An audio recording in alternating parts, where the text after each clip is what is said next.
Hey, Professor Harris, this is journal entry number 6 for TA300 Online, in which I'm going to be talking about a recent debate or conversation I've had with another person regarding what is art or theater, or in my specific instance, a TV show.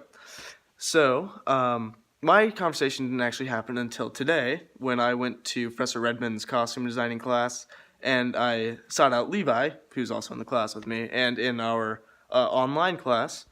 And I was like, hey, dude, have you really found anything for this journal entry? And he's like, no, I haven't yet. I haven't been able to remember anything. So immediately we started kind of like bouncing ideas off each other of like, our plays that we have seen recently and other such things.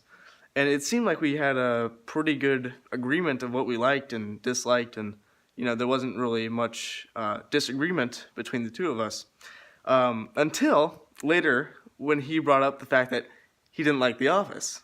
And so immediately I was like, oh, there's what we have to talk about. So basically what I could get from him was he understands that it's like a popular show, but he just doesn't really get the dry humor in it, as he calls it, the dry humor.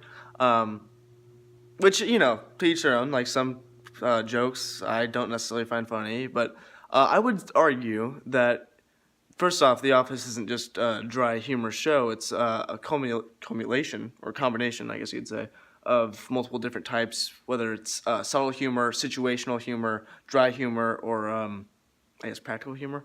And a good instance of that is, throughout the show, there'll be a lot of times where the individual characters like try to be funny, or not necessarily try, but do funny things on purpose. Like the character of Jim Halpert, who is portrayed by John Krasinski, who's kind of like the Office prankster, always pulling one over on characters like Dwight.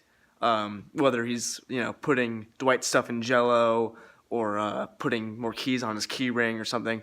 And a lot of times these practical jokes, which might seem just kind of funny or goofy, can lead to even more situational humor, in which Dwight just goes off the walls, ballistic, fed up with all the pranks.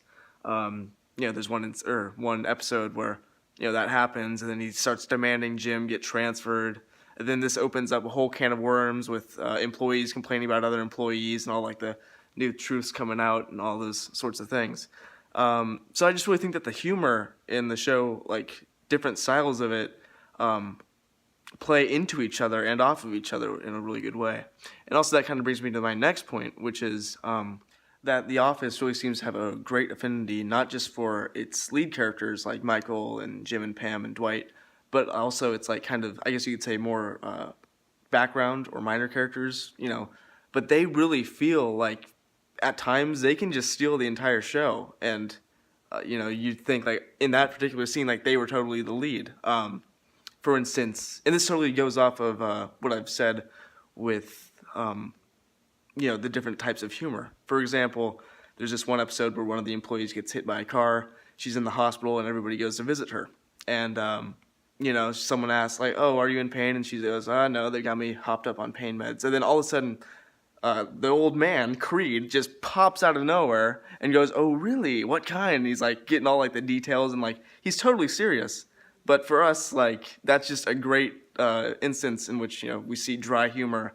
And this is constantly happening throughout The Office. Like, just a character will just pop out and use some style of humor just to totally steal the spotlight, in my opinion. And I think it's excellent writing and great character portrayals and, like I said, good source of humor. So that's just kind of my thoughts. Had a really good conversation with Levi about it. He's a great guy. I like him. So, yeah, thank you. I hope you enjoyed this.